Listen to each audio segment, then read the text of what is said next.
he enfocado esta charla, digamos, para que si yo, por ejemplo, no sé nada de teoría de la información, pues que no me suelten un rollo abstracto, sino que me digan algo práctico. O sea, lo mínimo que hay que saber de teoría de la información para poder aplicarlo rápidamente y ver un poco el asunto.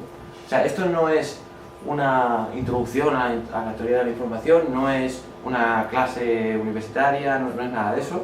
Tampoco es algo divulgativo de enseñar muchos dibujitos y naves espaciales y móviles y telecomunicaciones, tampoco.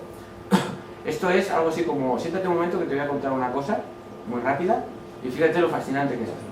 Y sobre todo, lo más fascinante de todo, el eje central de la charla de hoy es la entropía. La entropía, esa que todo el mundo habla y que todo el mundo piensa que es la habitación ordenada y la habitación desordenada y todo ese rollo, pues hoy vamos a intentar desmitificarlo y decir que... bueno, y bueno, deciros que podéis preguntar en cualquier momento, me interrumpís y lo que sea. Vale, nada, o sea, muy corto. De hecho, iba a poner solo ejemplos de aplicación, pero digo, como me parece tan corta, voy a poner el ejemplo de aplicación 1 y el ejemplo de aplicación 2, porque así se alarga un poco más. Y de hecho la introducción la he puesto aquí, pero solo hay una diapositiva que pone introducción prácticamente, o sea que tampoco... O sea, vamos a ir al grano. Vale, entonces... vale, eso. Bueno, decir solo de introducción dos cosas básicas. La primera es que la entropía, cualquiera que entienda un poco de física o de química o lo que sea, pues si le hablan de entropía, pues pensará, sí, la entropía, eso de el calor, la temperatura y los procesos termodinámicos y no sé qué, bueno. Todo eso que tiene que ver con la física se inventó, pues me parece que en el siglo XIX, Boltzmann fue uno de los impulsores, bueno. Se creó un concepto que era la entropía física, o termodinámica o química, para explicar unas cosas que son básicamente, que es lo que no voy a hablar hoy, pero solo lo menciono para situarnos. Digamos, la entropía física, por llamarla de alguna manera, es la que tiene que ver, o es la responsable de que haya un pasado, un presente y un futuro, pero no solo eso, sino que además el sentido. ¿Vale? No voy a explicar esto más, en todo caso si luego surge o hay preguntas, aclaro por qué la entropía física tiene que ver, entre otras muchas cosas, con el hecho de que exista una flecha en el tiempo, un sentido, que las cosas ocurren hacia un sentido y no hacia otro. O sea, la entropía es la responsable de eso. Vale, entonces la entropía con la que yo voy a hablar ahora, esta entropía es muy similar a esta, muy parecida, y la podemos llamar entropía de la información o de teoría de la información. Esta, ya digo, me parece que fue en el siglo XIX o algo así. Y la entropía de información pues fue alrededor de 1940 por un tal Shannon, que digamos, se puede decir que 40 o 48, no recuerdo bien. La cuestión es que este señor fue algo así como el padre de la informática. Bueno, pues este señor,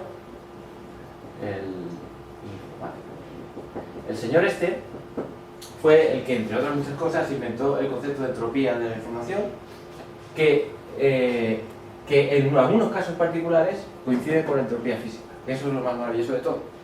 Utilizó un concepto muy parecido a la entropía. Pero es que además, esta entropía que este señor definió inspirándose en esta, resulta que con otros conceptos más que se inventó, definen, digamos, todas las telecomunicaciones de hoy en día. Que se dice pronto. Incluidos, pues, comunicaciones, móviles, televisores, compact disc, o sea, todo. Compresión de imágenes, JPG, el MP3, todo el manejo de datos. Porque el reto, digamos, de la tecnología, bueno, uno de los retos, es, digamos, la compresión. Pues, ¿por qué? Pues porque si puedes, digamos, comprimir un volumen de datos, lo puedes reducir, o sea, digamos, si tú tienes un montón de datos y eres capaz de ver de todos estos datos qué información real hay, y entonces puedes hacer un proceso de compresión de forma que te quedes solo con los datos mínimos para que esté contenida toda la información que hay aquí sin pérdidas. Bueno, pues esto es vital para la transmisión de datos por teléfono, vía satélite o móviles, etc. Bueno, pues de estas cosas voy a hablar. Vale. Entonces, al grano. Ya digo, voy a ir al grano.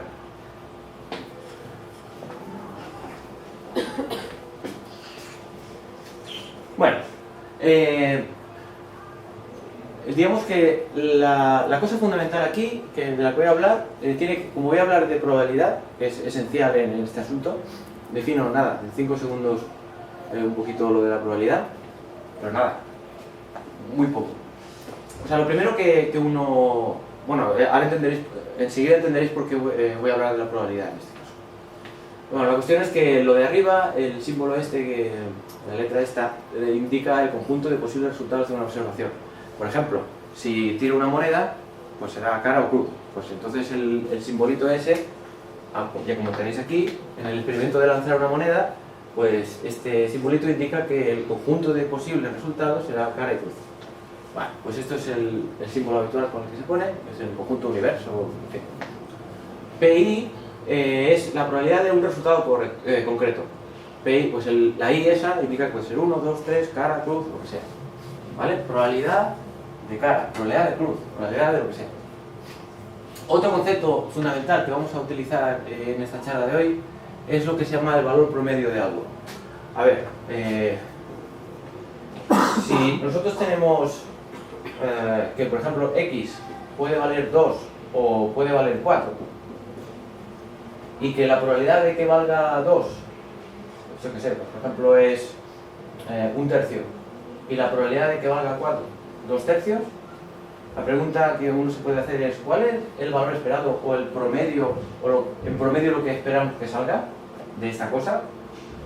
Bueno, es evidente que si solo puede valer 2 o puede valer 4, pues a veces será 2, a veces será 4. Y mucho más probable el 4 porque es 2/3 en vez de 1/3 la probabilidad. Bueno, pues matemáticamente el valor esperado de X, que se pone así o así, o el valor esperado, como queráis, el promedio, se define con esta fórmula, que es básicamente P por X, que es, cogemos este resultado, ponemos P, que es 1/3, ponemos X, que es 2, ya tenemos este resultado, y ahora cogemos este de aquí, probabilidad 2/3, resultado 4. Hacemos estas operaciones, esto 4 por 2, 8, 10/3 me parece, ¿no? ¿Esto qué es? ¿3,3 o algo así? Va, más o menos, ¿no? Pues quiere decir que en un experimento en el que solo haya posibilidad de que salga un 2 o un 4 y que este es más probable que este, en 2/3 frente a 1/3, pues en promedio saldrá 3,33. Bueno, esto es evidente que es lo típico de yo me he comido un pollo, tú te has comido ningún pollo, nos hemos comido la mitad. Bueno, esto tiene sentido cuando hay más resultados, pero es la esencia. ¿Vale? Cada vez que queramos calcular el promedio de algo, simplemente tenemos que multiplicar el resultado por su probabilidad, y sumar todo. Eso es el promedio de algo. ¿Vale? Bueno, vamos así, os digo esto en un segundo y ya vamos al grano. Lo introduzco de la nada y luego a medida que vayamos avanzando veremos por qué y para qué sirve y qué sentido tiene. Pero esto es clave, la definición esta. Voy a definir, sacado de la manga, aparentemente, lo voy a ir diciendo por qué, el concepto matemático de información. No semántico, ni poético, ni filosófico, no. El concepto matemático de información. Le llamaré I y será menos el logaritmo en base 2 de P. I. A ver, ¿esto qué significa? I es de información, el menos ya sabemos lo que es un menos, ahora digo lo que es el logaritmo. PI es la probabilidad de que ocurra algo. Y el logaritmo en base 2, para los que entiendan lo que es un logaritmo, perfecto. Para los que no entiendan, da igual. Se coge la calculadora, se pone el logaritmo de 2, se calcula y se acabó. O sea, ya digo que voy a ganar, Ya iré especificando a medida que pase la charla. Entonces, en este caso, tenemos que el resultado 2 tiene una probabilidad de 1/3. ¿Qué información tiene este suceso, o este evento, o este resultado. Bueno, pues nos importa un pepino si es un 2 o un 8, lo único que nos interesa es la probabilidad de que aparezca este resultado. Cogemos el señor 1/3, y como el número este es un poco feo, déjame poner aquí 1/4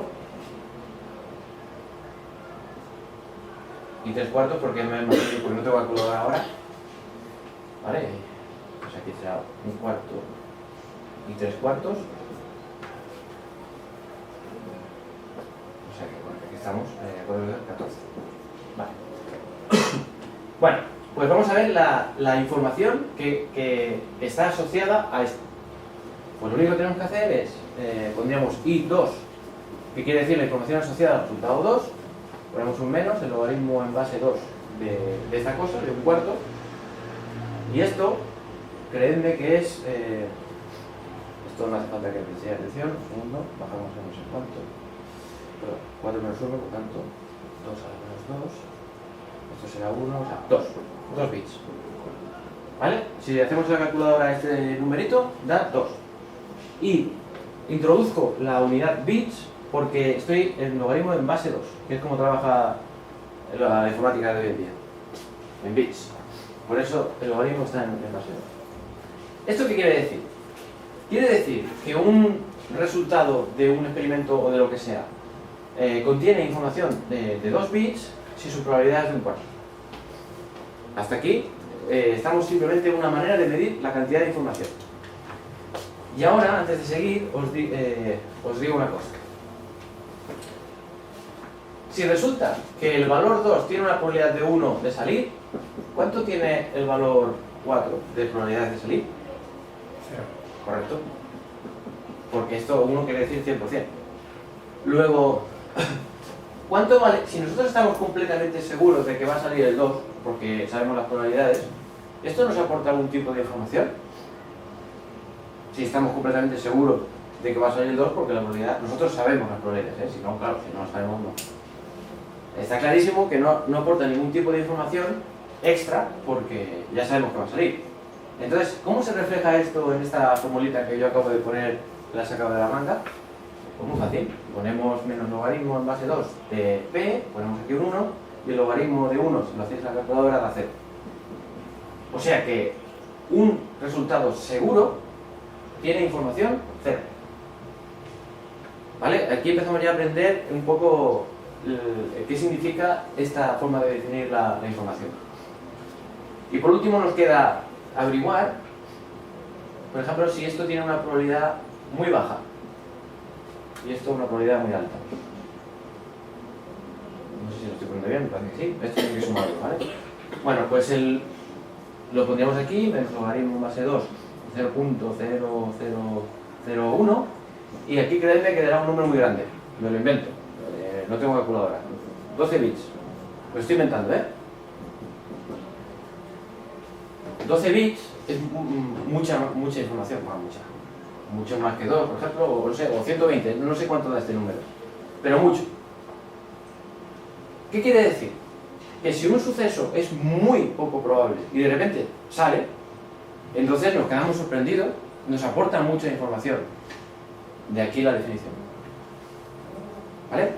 O sea que el concepto este nos dice, lo que nos tenemos que quedar es probabilidad 1, información 0. No nos aporta información.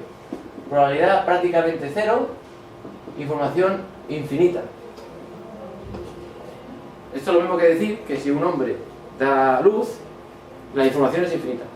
Porque como la probabilidad de que eso pase es prácticamente 0, o 0, si sale, digamos, aparte del infarto y todo el asunto que nos produciría, diríamos que la información es infinita.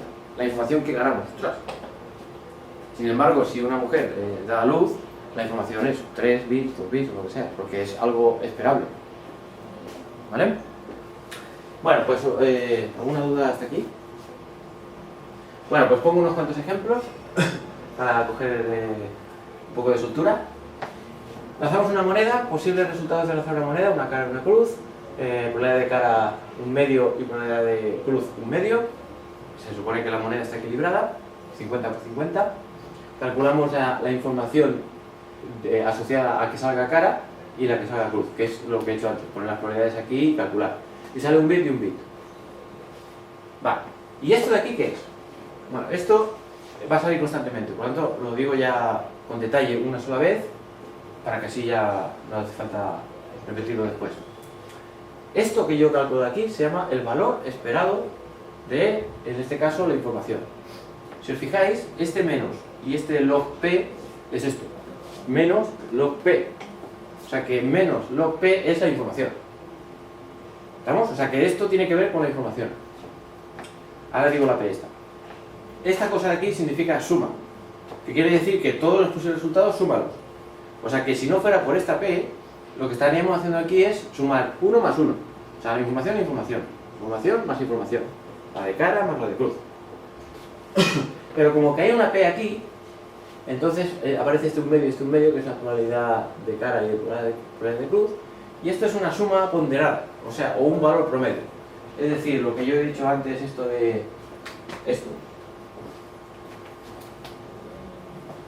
O sea, esto significa el promedio de información que obtenemos, que es la información de una cosa, la información de otra, pero lo multiplicamos por las probabilidades de que aparezca esa información. Por tanto, esta cantidad de aquí, p logaritmo de p, que es esencial en esta charla de hoy, suma de p logaritmo de p, significa información promedio de este experimento. La información promedio que nosotros sacamos o que podemos obtener. ¿Y es sorprendente que después de calcular todo esto de un bit? No, no es sorprendente, porque ya sabéis que en informática un bit es 0 o 1, blanco-negro, o sea, dos opciones. Y eso es como se define un bit, dos posibilidades, es lo mínimo. Y sale un bit porque hay dos posibilidades, cara y cruz. Y parece que siempre que haya dos posibilidades, pues tendremos de información un bit, ¿no? En promedio, parecería. Pues no.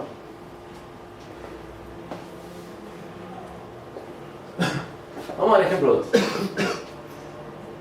El ejemplo 2 se trata de averiguar el género, si es hombre o mujer, de una persona que está viendo el fútbol en un bar. ¿Vale? Entramos en un bar donde se está viendo fútbol, pero no vemos a nadie, y cogemos y decimos, aquí hay alguien, ¿no? Probabilidad de que sea un hombre y probabilidad de que sea una mujer. Esto no es machista ni nada, eso lo digamos en lo que veo yo en los bares por ahí, digamos, ¿no? Pues, si entramos a un bar y tal, pues lo más probable es que sea un hombre, ¿no? Pues entonces me he inventado esto. De cada 10 personas, esto es simplemente un juego, de cada 10 personas, 9 de ellas son hombres y uno es una mujer, en un bar, por ejemplo, ¿no? O sea que es más probable encontrar un hombre que una mujer. Vale. Entonces, ¿cuál es la información, con estas probabilidades, cuál es la información asociada a hombre? Pues si hacemos el numerito este, da 0,15. Y si es mujer, esta. ¿Qué significa esto?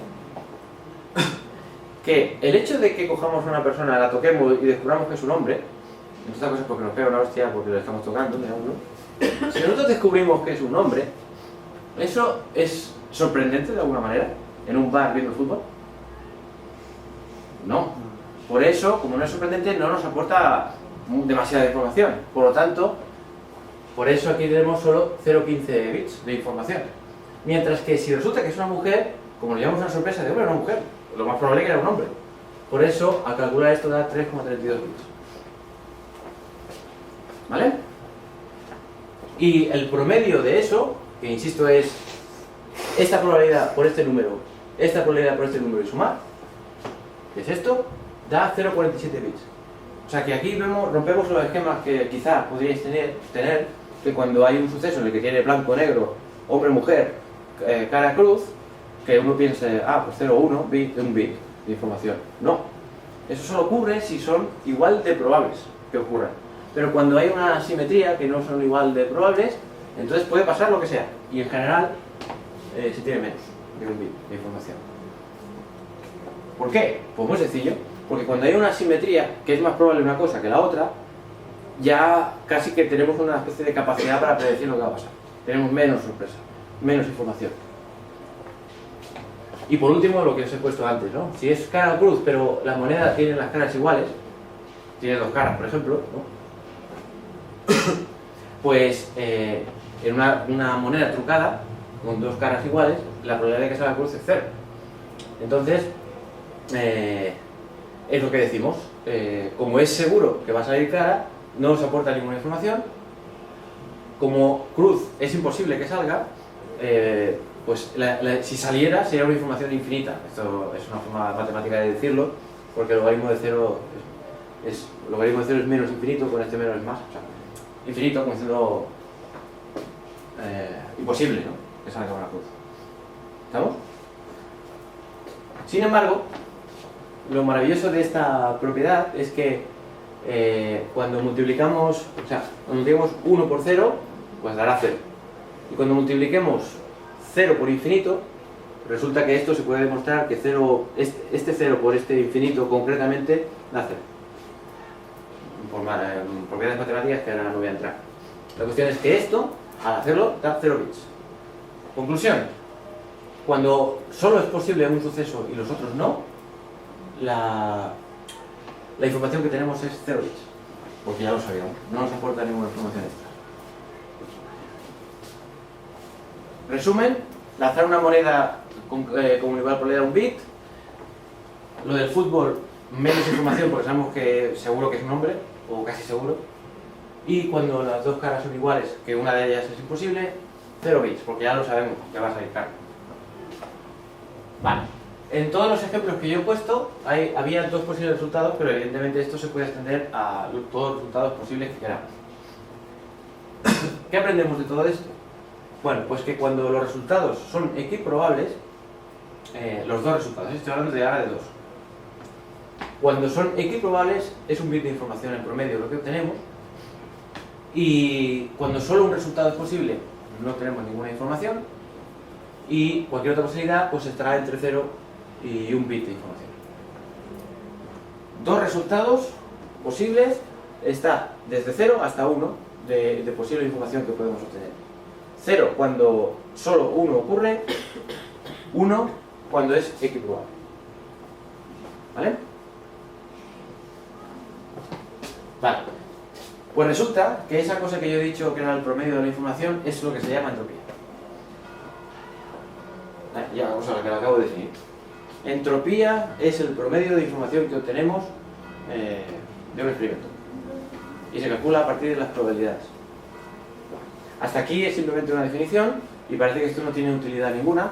Y lo que va a venir ahora es la aplicación práctica y voy a intentar sorprenderos de lo increíble que puede parecer esto y qué utilidad práctica tiene muy interesante. Bueno, alguna de ellas, porque tiene utilidad.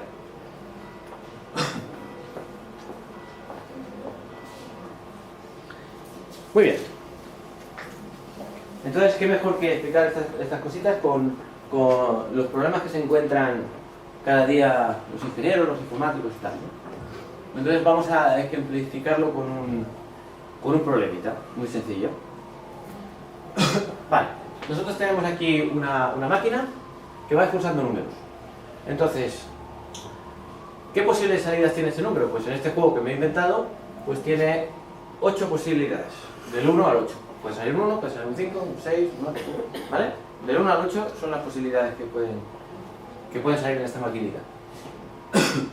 Y entonces, pues la probabilidad de que salga 1 será P1, la probabilidad de que salga 2, P2, etc. ¿Cuáles son esas probabilidades? Que en la diapositiva siguiente pondré un ejemplo de cuáles pueden ser esas probabilidades y todo. Pero las tenemos que saber, porque si no las sabemos no podemos jugar a esto. Entonces, nosotros lo que queremos en este juego es saber qué número ha salido. ¿Vale? Digamos que sale un número y nosotros queremos saber qué número ha salido. Ese es el juego.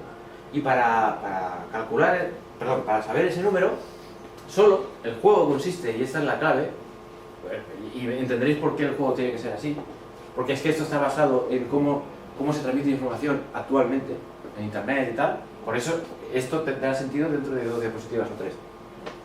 Bueno, el juego consiste en que solo podemos hacer preguntas de sí o no. Entonces tenemos que hacer preguntas de sí o no. Por ejemplo, una pregunta de sí o no: ¿es el 3? Eso es una pregunta de sí o no. Otra pregunta posible: ¿es el 1, el 2, el 3 o el 4? ¿Vale? ¿Me puedes decir una pregunta que sea un sí, la respuesta?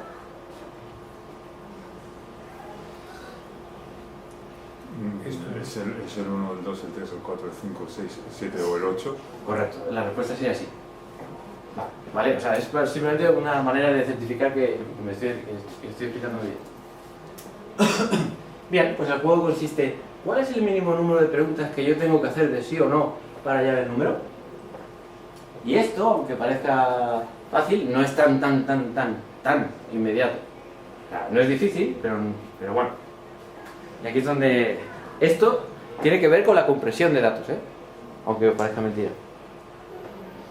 Bueno, lo primero que se nos ocurre es lo que los informáticos llaman búsqueda binaria. Entonces, la búsqueda binaria funciona muy bien cuando son equiprobables. O sea que tanto el 1 como el 2, el 3 hasta el 8, todos pueden salir con la misma probabilidad. Es lo que acabo de poner, ¿eh? Estas probabilidades son todas iguales a un octavo. Porque un octavo más un octavo más un octavo, si 8 veces suma 1, que todas las probabilidades tienen que sumar 1. ¿En qué consiste la búsqueda binaria? Pues muy fácil.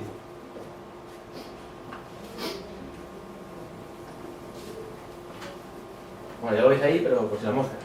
Se trata, pues si aquí tenemos todos los 8 números, se parte en dos y dice, ¿pertenece a este sí o no? Si te dicen que sí, ¿pertenece a este? Si te dicen que no, pertenece. O sea, es ir partiendo en dos, ¿no? Aquí, ánimo, que me falta poco. Bueno, la pregunta, una posible pregunta es, recordad que es hasta 8, ¿eh? ¿Es 1, 2, 3 o 4? Pongamos que respondemos que sí. Vale. ¿Es 1 o 2? ¿Es 1 o 2? Pongamos que sí. ¿Es 1? Pongamos que no. ¿Cuántos sabemos que es 2, no? Por ejemplo. ¿Vale? O sea, ir partiendo de 2 en 2 cada vez que... ¿Me entendéis, no? Vale. Entonces, ¿cuál es el número de preguntas para llegar al resultado? Si os fijáis, para saber eso, para saber el número mínimo de preguntas, hay que ver qué camino tiene, digamos, la rama más corta. Y esto, si os fijáis, para llegar desde la pregunta inicial hasta un numerito verde, que sea el decir, pues 7 o 8 o 5, ¿cuántas preguntas hay? 1, 2, 3, ¿no? Para llegar a 1 o a 2. 1, 2, 3, para llegar a 3 o 4, etc. O sea que en este método, el número de preguntas mínimo que tenemos que hacer es 3. Si lo veis obvio, es que estáis en la razón, porque es obvio. O sea, no hay más que esto. ¿Vale? La pregunta es, ¿si os ocurre alguna manera de inventarse preguntas de forma que reduzcamos un poco el número de preguntas?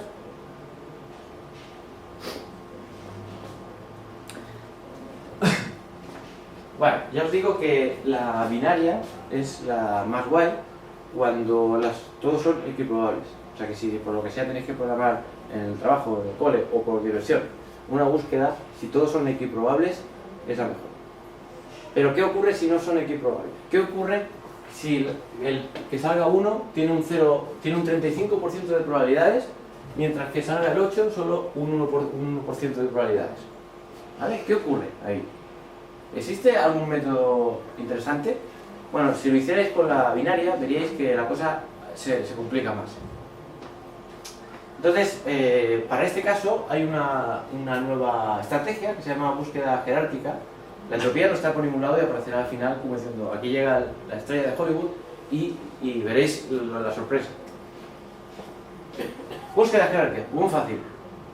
Como nosotros, el juego nos permite saber las probabilidades, pues lo que vamos a hacer es preguntar primero al que es más probable que salga, que es al 1, ¿no? Que tiene un 35% de probabilidades.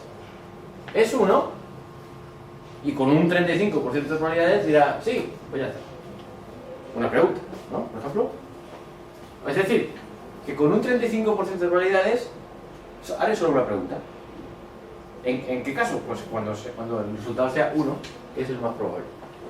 Supongamos que no es 1, que fuera 2, el número mágico. ¿Es 1? No. Vale, ya hemos hecho una pregunta. ¿Es 2? Sí. Hemos hecho 2 preguntas, ¿no? ¿Qué probabilidad hay de que sea un 2? Pues un 25%. ¿Cuántas preguntas hemos hecho? 2. Por lo tanto, 2 preguntas con un 25%, o sea, con un 25% de probabilidades haremos 2 preguntas. ¿Entendéis el asunto? Por lo tanto, y si seguimos con esta tónica, podéis ver que aquí están los numeritos. O sea, Esto sería, digamos, calcular el valor promedio del número de preguntas. ¿Cómo se calcula? Como siempre. Ponemos el número de preguntas aquí, o lo que queramos calcular el promedio, y aquí sus probabilidades. Se va multiplicando, se suma, y tenemos, en promedio, 2,83 preguntas. Evidentemente, en un ejemplo tan tonto, hacer 2,83 preguntas no tiene sentido. Pero si estamos con un problema mucho más gordo, que en vez de 8 son 1400 números, pues entonces a lo mejor pasamos de 16 preguntas mínimas a 12, ¿vale? Aquí es cuestión de decimales porque estoy poniendo un ejemplo muy tonto y muy sencillo. Pero lo importante es que baja el número de preguntas un poco con esta estrategia. ¿Cuál es la clave de esto? De momento solo os puedo decir que la clave es porque la diferencia entre esto y el anterior es que las probabilidades aquí no son iguales. Hay algunos más probables que otros. Lo sabemos y no lo aprovechamos de eso. Y entonces uno pudiera quedarse súper tranquilo y contento y decir, pues ya está. Pero ¿qué pasa si resulta que el más espabilado de la clase dice, yo tengo, con estas mismas probabilidades, yo tengo otro método mejor? Efectivamente, Shannon y Fanon, o sea, Shannon y su alumno Fanon. Este señor lo que dijo, mira, yo creo que vamos a hacer una cosa. Lo que yo voy a hacer ahora es preguntar, pero en vez de decir como el binario, que era lo de la izquierda y lo de la derecha, no. Lo voy a preguntar como dividiéndolo en dos, pero de forma que las probabilidades de esto que yo estoy echando a un lado y las probabilidades de lo que estoy echando a otro lado sean muy parecidas, cercanas al 50. Entonces, si os fijáis, en la primera pregunta, aquí hemos cogido, ¿es 1, 3 o 7? ¿Por qué 1, 3 y 7? Pues que si os fijáis, el 1, ¿dónde estás? El 3, ¿esto cuánto es? 47, ¿no? Y el 7, 50. O sea, el 1, el 3 y el 7, las probabilidades suman 50%. ¿Vale? 1, 3 y 7. No sé si lo veis por ahí, ¿se ve? Vale. Y el resto de probabilidades suma también 0,5, porque todas tienen que sumar 1. Luego, dividir el conjunto inicial en 1, 3, 7 y el resto es como hacer algo binario, pero inteligente, adaptándose a las probabilidades. ¿Vale? Y entonces, si nos dicen, por ejemplo, ¿es 1, 3 o 7? Digo, sí, por ejemplo, ¿no? Hagamos que decimos que sí, que lo es. Claro, ahora, ¿qué hacemos con el 1, el 3 y el 7? Pues buscamos la manera de ponerlos que las probabilidades sean lo más parecidas posible dentro de lo que podamos. Y entonces la elección esta es la mejor, porque como P1 es 35% y el 3 es un 12% y el 7 3%, pues no tenemos más remedio que sumar esto para intentar llegar lo más posible a 35 y bueno, más o menos. O sea, es intentar siempre dividir el conjunto en equiprobables lo más cercano. Y bueno, y si hacemos esta estrategia por todos los lados, conseguimos mejorar la marca anterior. ¿Me entendéis más o menos? La marca anterior era 2,83 y ahora resulta que es 2,65. Claro, y uno, visto así, dirá, bueno, pues ya está, oye, yo creo que ya está, ¿no? Esto ya es insuperable, dijo el Shannon y el Fan. Y entonces, ¿qué pasó? Pues que el Shannon tenía un alumno de doctorado en aquellos tiempos, 50, en el año 50 o no sé, más o menos por ahí, 40 y tantos. Y el Shannon, el padre de la teoría de la información, le dijo, oye, mira, ¿sabes qué? Huffman, que es como se llamaba el chaval este, mira, en vez de hacer el examen del curso de máster que está haciendo de doctorado para tal, mira, no me hagas el examen, haz un trabajo sobre algo, por ejemplo, algo sobre la búsqueda esta y tal. Total, que le costó mucho al Huffman este, pero vino con el algoritmo óptimo, el insuperable, el que ya no se puede superar de ninguna manera.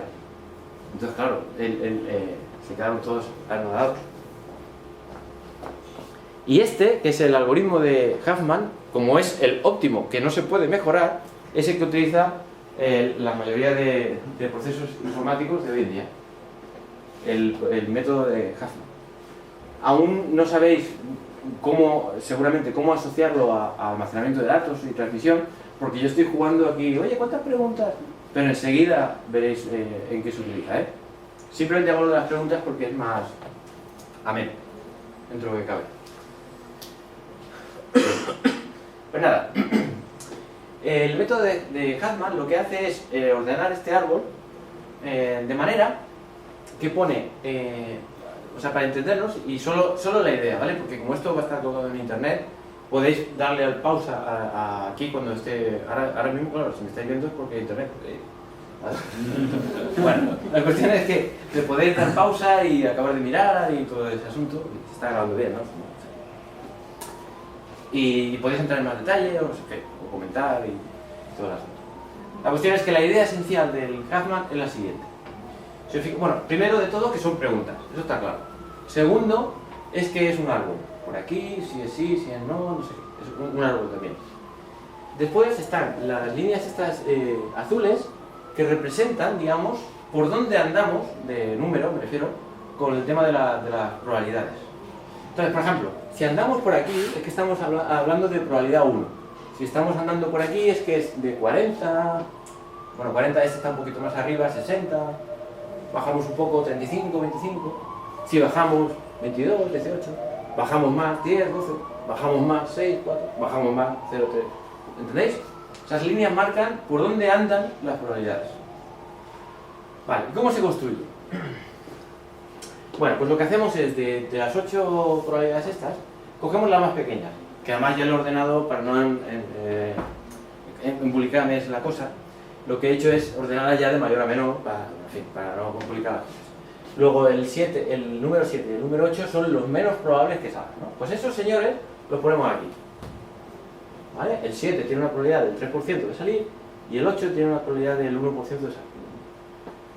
Bien, entonces, para juntarlos de alguna manera, porque el método de Huffman, si lo veis por internet o lo que sea, veréis que es algo así como formar un árbol juntando brancas o ramas de 2 en 2. Claro. Bueno, la cuestión es que cogemos estos dos señores, sumamos esto, y 0,03 y 0,01 da 0,04.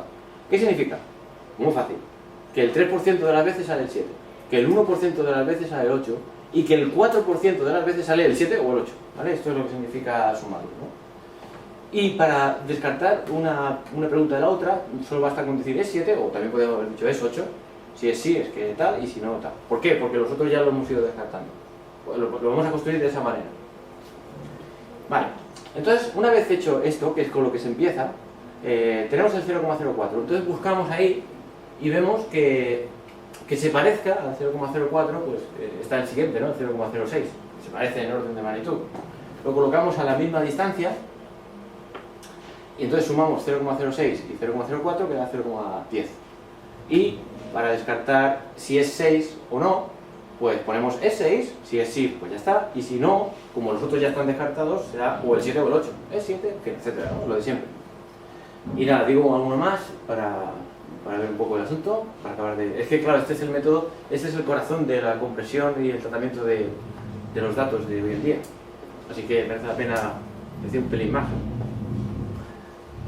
¿Dónde iba ya? Vale, 0,10, ¿no? Bueno, ¿cuál es el siguiente en orden de magnitud? ¿Dónde estás? 0,10, ¿no? Estamos diciendo. Ah, vale, sí. Pues está el 0,08, el 10, el 12, están por ahí esos tres, ¿no? Bueno, pues entonces los ordenamos de esta manera. Aquí ponemos el 0,08 y aquí 12 y 10, porque al sumar estos dos dará 0,18 y al sumar estos dos dará 0,22, que más o menos suman lo mismo. O sea, es un poco follón. De hecho, cuando se estudia la carrera, ya creo que hay métodos en los que no hay que pensar. Coge este número, suma aquí, ya no sé cuánto, y cuando ya se acabó, tienes esto, ¿vale? Pero bueno. Total, que me creéis que esto, lo que estamos haciendo simplemente es pasar de los menos probables a los más probables y ordenados de manera que haya como escalas de probabilidad, digamos. Vale, ¿qué ganamos con todo esto? Bueno, veamos. A ver, ¿es posible responder con dos preguntas? Sí, hay dos caminos. Veamos. ¿Es uno o dos? Tenemos la primera pregunta, ¿eh? Sí, por ejemplo, ¿no? Vale. ¿Es uno? Sí. Hemos hecho dos preguntas, ¿no? ¿Y qué probabilidad hay? Pues de que sea un 1, un 0,35, por eso está aquí. ¿Hay más posibilidades para que haya dos preguntas? Sí. ¿Es uno o dos? Sí. ¿Es uno? Esa es la otra pregunta. No. Vale, pues tenemos que con un 25% de probabilidades también habremos hecho 2 preguntas. ¿Entendéis el número este, no? Cada cosa, o sea, este número, este y este son el número de preguntas. Y los números que hay por aquí son las probabilidades de cada camino. Pues si vamos haciendo el recuento, no sé qué, no, sí, tal, bueno, vamos contando las preguntas y vemos al final qué número hay aquí, que es la probabilidad de que eso ocurra, la probabilidad de que el número mágico sea el 3. Hacemos todo esto y resulta que da 2,54. O sea que aún supera lo del Shannon Fano este, que está bastante bien. ¿Vale? 2,65, pues ahora 2,54. Bueno, pues resulta que el señor Huffman este no solo hizo esto, sino que además demostró matemáticamente que es imposible crear otro algoritmo o otro método que con el que se consigan menos preguntas. Y hasta aquí no he hablado nada de entropía. Y ahora es cuando viene, digamos, el momento sublime, que es que la entropía tiene muchísimo que decir sobre esto. Bueno, pues resulta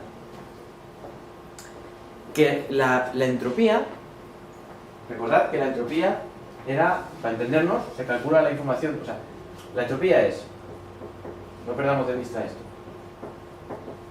la entropía se calcula, es un número, vale, correcto, pero ¿qué número?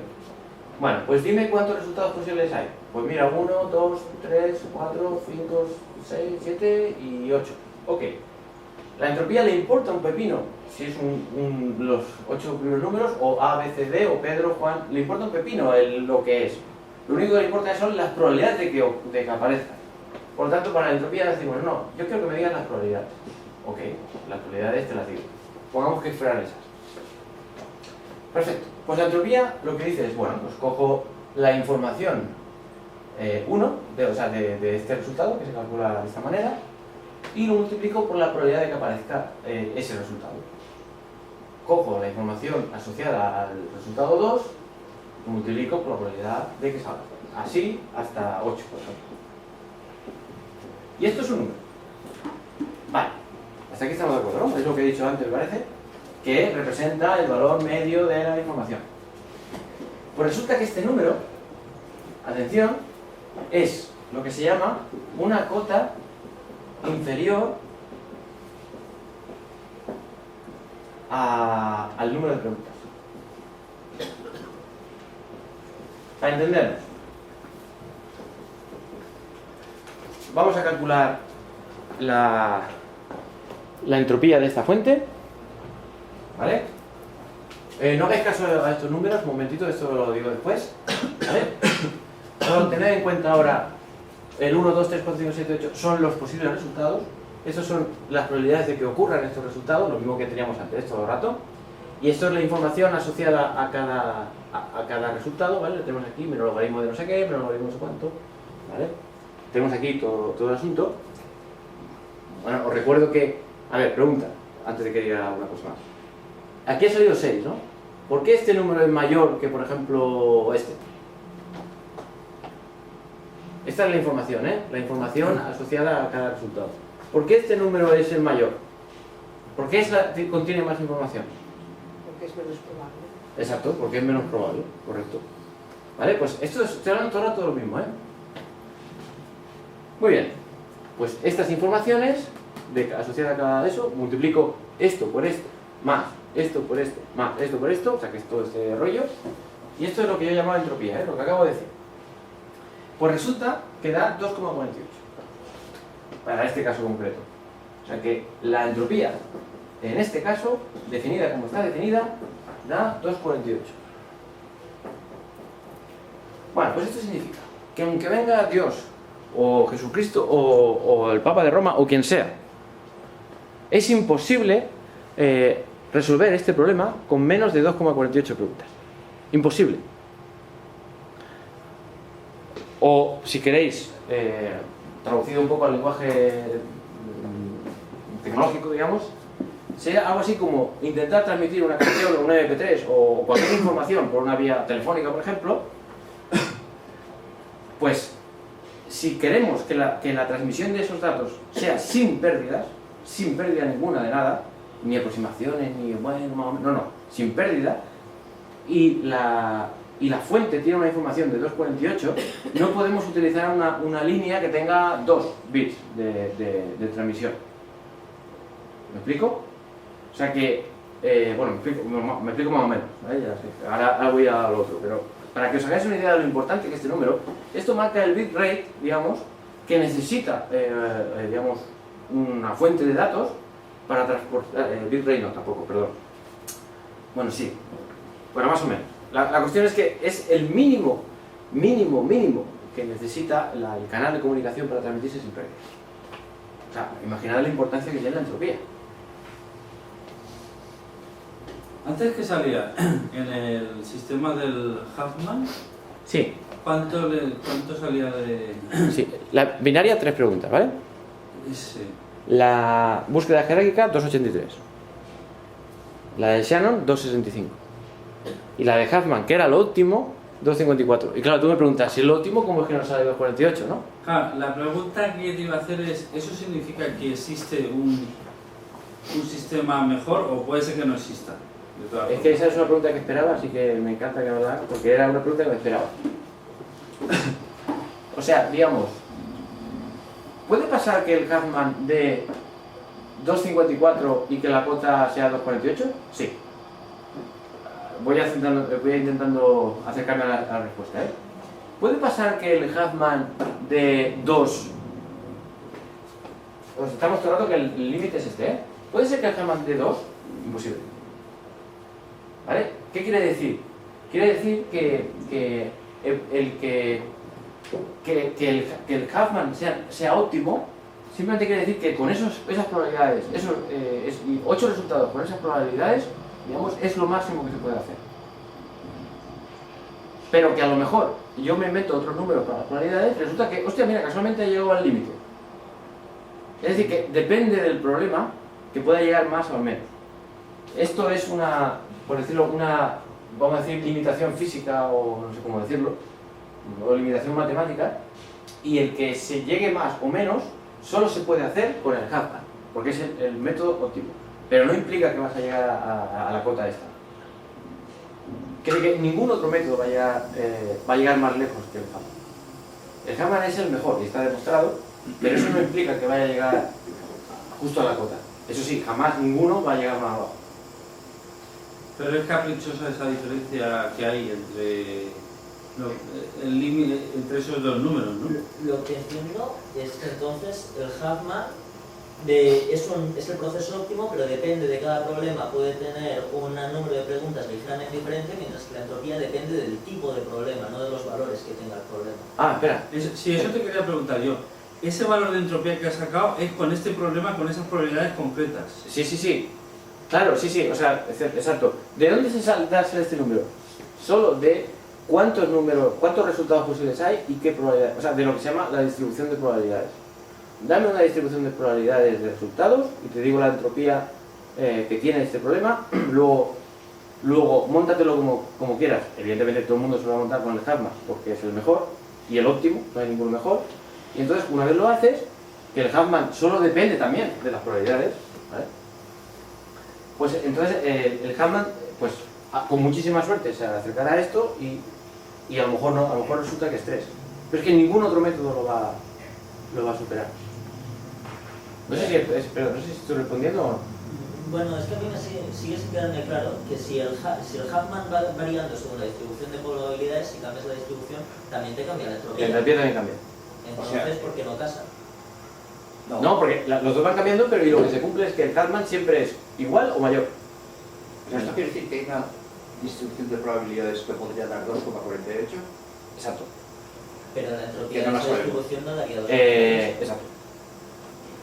Bueno, se podría programar para buscarla o lo que sea. Pero claro, eso no tiene sentido porque en los problemas informáticos tú no eliges Claro. el problema te viene dado y eso. Pero ese 248 es solo para esa distribución concreta, para esos casos. Correcto. Pero Pero esos esto casos pero- con esas Pero probabilidades. el Huffman también, o sea, tanto el Huffman como la entropía dependen del problema. Que si ahora cogemos otros 8 casos con otra distribución distinta, volveremos a tener dos números. El Huffman, que será superior a la entropía. Correcto. Pero siempre habrá un gap. Y a lo mejor casualmente en alguno, hostia, es igual. Exacto. satura de lo que sea variable, ¿no? Pero no puede ser nunca inferior a eso. Sí, esto es lo maravilloso de la entropía, que sin necesidad de preguntar ni nada, o sea, ¿para qué sirve la entropía? Digamos, sirve para tienes un problema muy complicado, con un montón de probabilidades y tal, y aún tienes que formular preguntas, cuantificar. Bueno, imaginamos que eso vendrá después, lo haremos por la tarde después de comer. Pero puedes coger fácilmente, calcular la entropía, que se calcula muy fácilmente, calcula la entropía y te sale, por ejemplo, 3,7. Pues quiere decir que si tú, por inspiración divina, sin Huffman ni cosas, resulta que se te ocurre una serie de métodos de preguntas que es 3,7, eso es lo que hubieras conseguido con el Huffman. Voy a hacer la conexión entre el jueguecito de las preguntas y el almacenamiento de datos, porque si no queda esto un poco en el aire, ¿no? ¿Vale? O sea que esto es Huffman, ¿eh? Atención. Lo que voy a hacer ahora se llama codificación de Huffman. Y lo que voy a hacer es codificar, digamos, las preguntas y la respuesta de la siguiente manera. Lo que vamos a hacer es que voy a poner, imaginaos que hay dos dígitos, donde voy a poner ceros y unos, ¿eh? Entonces, esto querrá decir la primera pregunta, esto querrá decir la segunda pregunta, tercera pregunta, cero. Y dependiendo de si es 1 o 0, es sí o no la respuesta. ¿Vale? Entonces, o sea, esto para codificar, ¿qué? Por ejemplo, para codificar el 1. A ver, ¿cuántas preguntas hace falta para llegar al 1? 2, ¿no? Bien, para llegar al 1 hay que responder sí y sí. ¿Es 1 o 2? Sí. ¿Es 1? Sí. ¿Estamos de acuerdo? Que son dos preguntas y además en las dos hay que responder sí, o sea, 1 y 1. Por eso es el 1, 1. El 8. ¿Es 1 o 2? No. ¿Es 3 o 4? No. ¿Es 5? No. ¿Es 6? No. ¿Es 7? No. Ah, pues entonces 8. Todo lleno de 0, por eso está esto. ¿Estáis de acuerdo? ¿Vale? Cada dígito es una pregunta y el si es 0 o 1 es 1 si es sí y 0 si es no. ¿Vale? ¿Dónde está el kit de la cuestión? Porque esto parece un poco... Digo, ¿esto para qué? No. Pues resulta que lo bueno del Huffman el tío listo, bueno, supongo que está muerto ya, digo yo, en paz descanse. La cuestión es que la inventiva del asunto es que los menos probables, en su método los pone abajo del todo. Los menos probables. Para que entonces haya un montón de dígitos. Y ahora es donde viene la clave. Si yo tengo que almacenar algún tipo de información, una imagen o una canción, o lo que sea, con unos y ceros, yo tengo varias opciones. O sea, si aquí hay 8 números, ¿qué es lo que hace cualquiera que quiera almacenar 8 números con 0 y 1?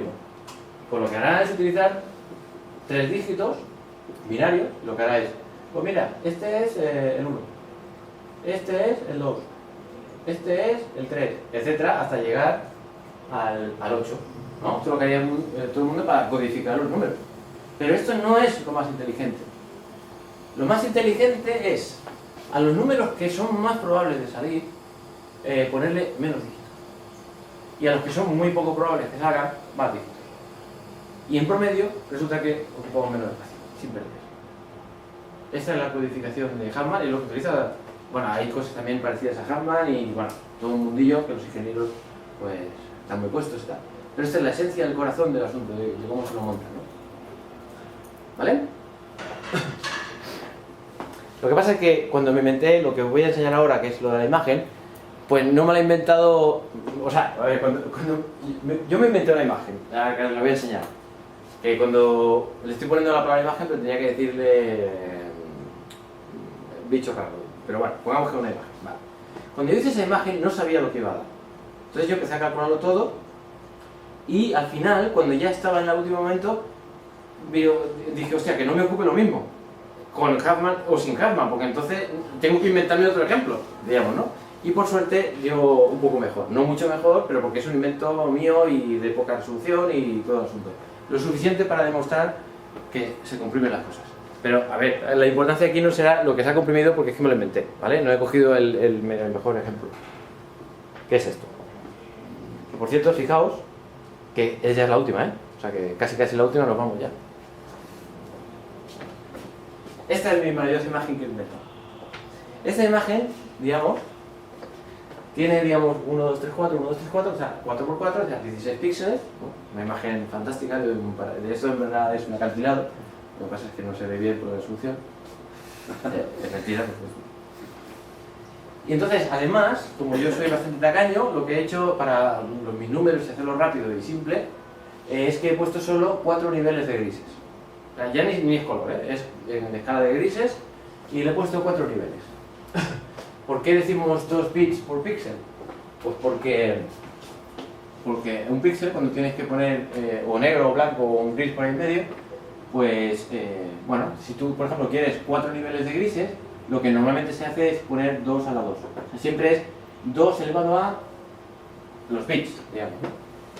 Cuando por ejemplo, si una imagen nos dicen que tiene 3 bits, digamos, de grises, digamos, ¿no? Pues ¿qué quiere decir? 2 a la 3 igual a 8 niveles. ¿Me explico? Y el 256 es el típico, bueno, no sé cuánto es, 2 a la 6, 5, no sé. O una imagen de 64 bits. Bueno, lo que sea para que dé 64, ¿vale? Ahora no sé, no estoy muy puesto. ¿Me estoy explicando? Bueno. Bueno, da igual. La cuestión es que en este caso concreto hay 4 niveles de grises, que eso significa 2 bits por píxel de grises. Bueno, va. Dicho esto, como hay 4 niveles de grises, pues entonces yo puedo poner, pues lo que he dicho, los 2 bits. 00, 01, 10, 11, que es la primera codificación que se le ocurre a uno para codificar cualquier cosa. ¿Vale? Creo que a los informáticos ya les suena esto, ¿no? Y a los no informáticos también. Tú quieres codificar, empiezas por el 00 y acabas por el 11. ¿Estamos? Vale. Entonces, ¿cómo codificaríamos esa imagen? En un disco duro o lo que sea. Evidentemente que faltaría la cabecera, el número de no sé qué, bueno, todas esas cosas comunes. Pero una vez definida la cabecera de una imagen o lo que sea para definirla, luego ya llega el momento de la verdad, que es poner los ceros y unos para acabar de decir blanco, negro, no sé qué, todo eso. Y ahí todo el mundo es común, ¿no? Entonces, para esa imagen, pues, ¿qué haría yo? ¿Esto qué es? El 00, ¿no? Lo pongo 00.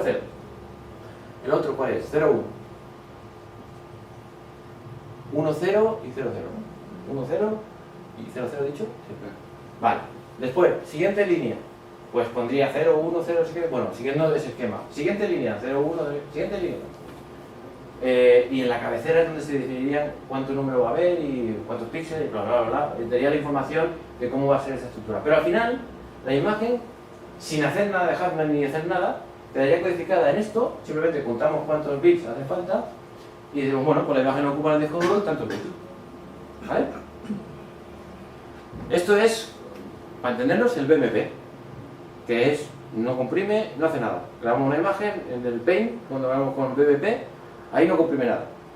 Hace algo así como esto. Pero nosotros deseamos comprimirla.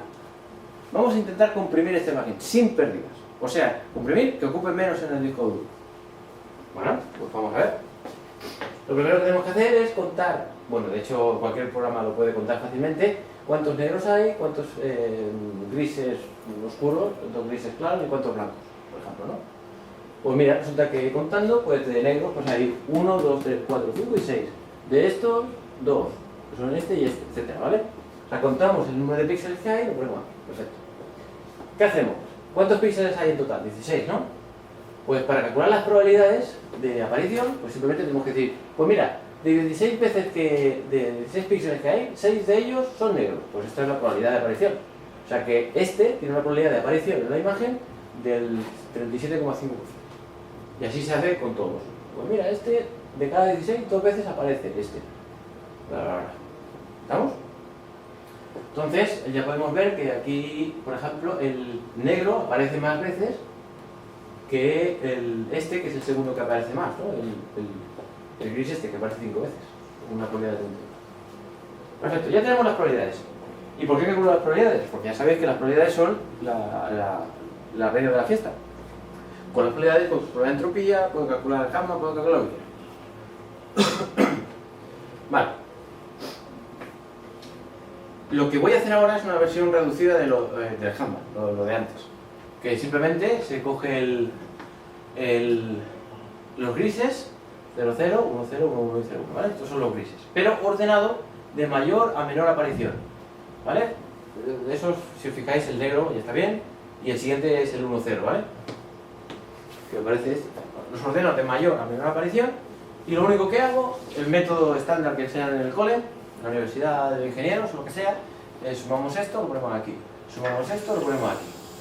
Como este es mayor que este, le damos la vuelta. Y hemos acabado. Método de Hammer. Práctico. Perfecto. Entonces esto lo vuelvo a copiar aquí, pero quito esto porque era solo algo preliminar, ¿vale? O sea, esto está aquí. Y la finalización de Hartman es la que os he dicho antes, que es este 0 y este 1 representa la pregunta ¿es 0, 0 o...? Perdón. O sea, esta pregunta que iría por aquí sería ¿es 0, 0? Perdón. La pregunta sería ¿es 1, 0, 1, 1, 0, 1? Si la respuesta es sí, nos vamos por aquí. Si la respuesta es no, nos vamos por aquí. Etcétera, ¿vale? O sea, este 0 y 1 serían las respuestas a las preguntas. Bueno, la cuestión es que... Bueno, pongamos que es... bueno, es que ya no sé qué preguntar, me parece que lo he preguntado al revés. Que como ya es casi la hora... Bueno, la cuestión es que si respondemos sí a la pregunta, que me parece que sí, la pregunta es si es 0, 0, sí. Decimos que sí, pues entonces vamos por aquí,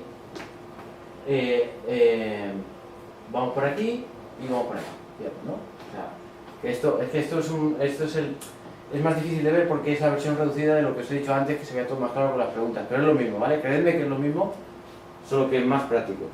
La cuestión es que el método que enseñan en el cole pues es por propagar aquí el 1, porque fijaos que 0 es 375, 375, 375, o sea que sigue el 1 por aquí. Luego estos dos, este 0 proviene de este señor, que es la suma de estos dos. Entonces lo importante es que como aquí hay un 0, ya por eso aquí hay un 0. Como diciendo, la primera pregunta la respuesta ha sido no. ¿Vale? Y ahora como hay otra bifurcación, a la siguiente pregunta, pues puede ser 0 o 1. Si es 0 es esto y si es 1 es esto. ¿Vale? Por eso aquí hay dos dígitos, porque hay dos preguntas. Vale. Entonces, por ejemplo, seguimos por aquí, ¿no? Aquí, como solo hay una flecha, pues significa que no ha habido más preguntas. El mismo número, no ha habido más preguntas. Por aquí aparece, antes había dos preguntas, ahora aparece una nueva pregunta. Fijaos que 0, 0. ¿Me he equivocado aquí? ¿Me he equivocado? No, porque está No. 1. Ah, sí, perdón, que había esto 0. Correcto. El 0, 1 es el primer citato y se añade un nuevo 0 y 1 dependiendo si es no o sí.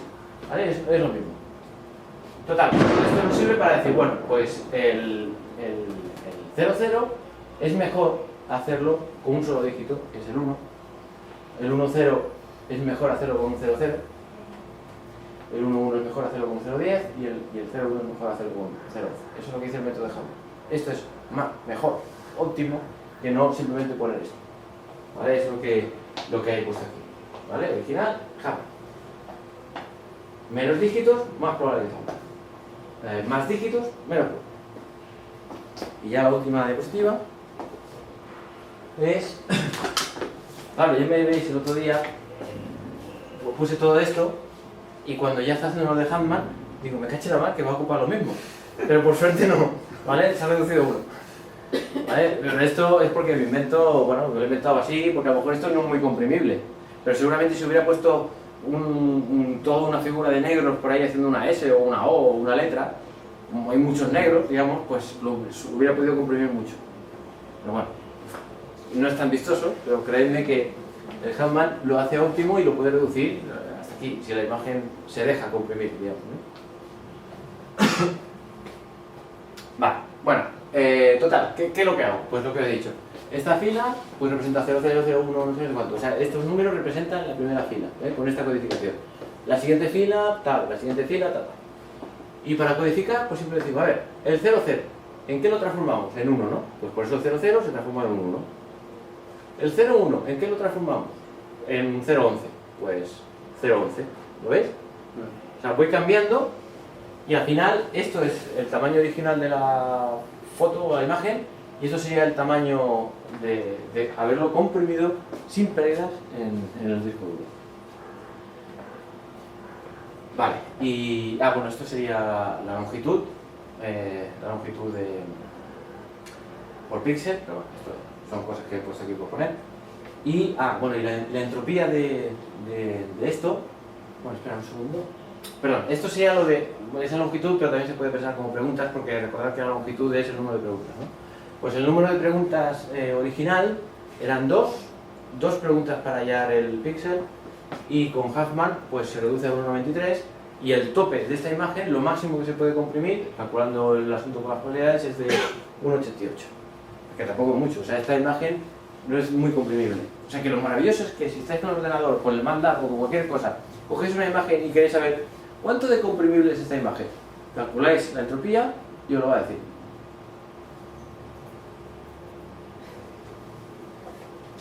Y quería poner más explicaciones, pero ya no... Bueno, deciros eso, que está basado en esto y ya está. Y 1 hora, increíble. Increíble.